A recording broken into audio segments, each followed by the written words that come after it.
Hi students, today we're going to talk about the Wright brothers.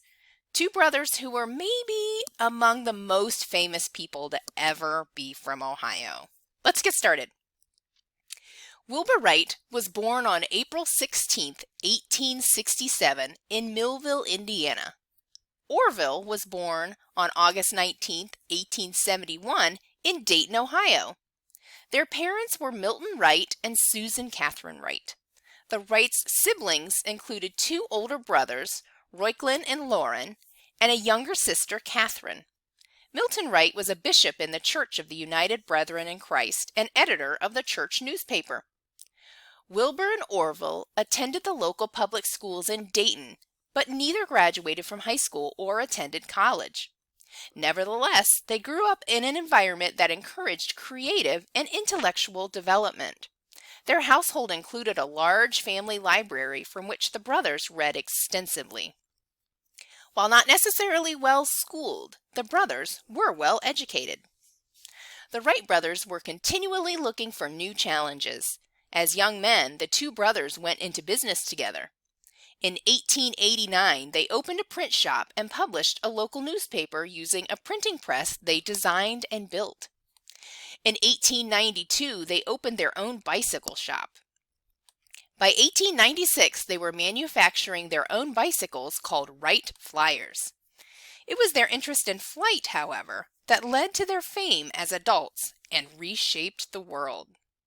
The Wright brothers' interest in flight was inspired by the feats of gliders such as Otto Lilienthal, who died in a glider crash, but demonstrated that manned flight was possible. Reading everything available, the brothers began experimenting with wing designs for an airplane. Starting in 1900, they conducted numerous tests on the sand dunes at Kitty Hawk, North Carolina. Gradually, their experiments led them to envision a biplane that could be guided by warping the wings. Wing warping enabled the pilot to control the plane by creating more or less lift on the wings on either side of the airplane. Their ingenious design created the breakthrough needed to achieve controlled, manned air flight. The final ingredient necessary for sustained, manned air flight was a power source.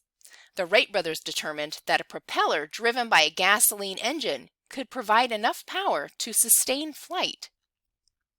When they tried to purchase a lightweight engine that met their specifications, they were unable to find one. So, typical of their nature, they built their own.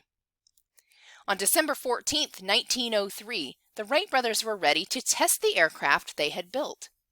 With Wilbur at the controls, the experiment failed and the plane sustained minor damage.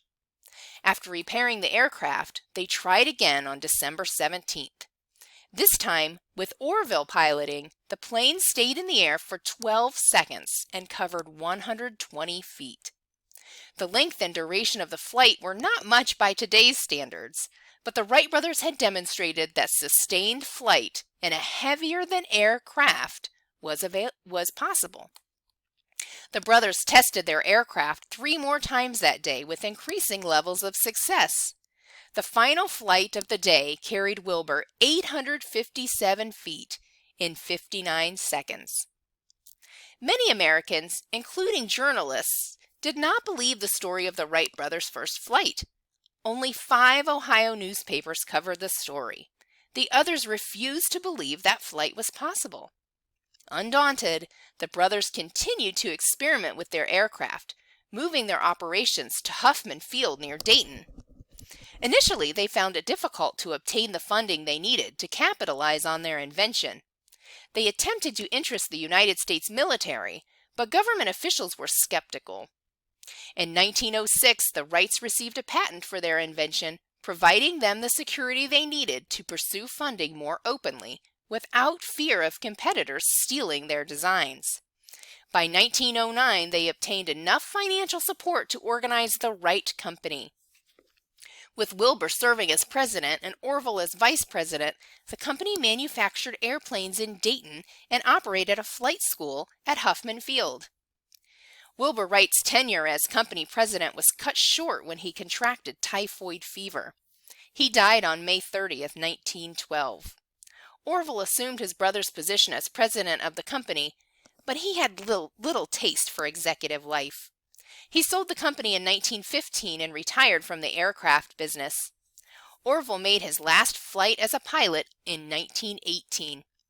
For the next 30 years, Orville served as an advisor on numerous aviation boards and organizations, including the National Advisory Committee for Aeronautics, the predecessor to the National Aeronautics and Space Administration, NASA. In January 1948, at the age of 76, Orville Wright suffered a heart attack and died at Dayton. The brothers are buried in the family plot at Woodland Cemetery in Dayton.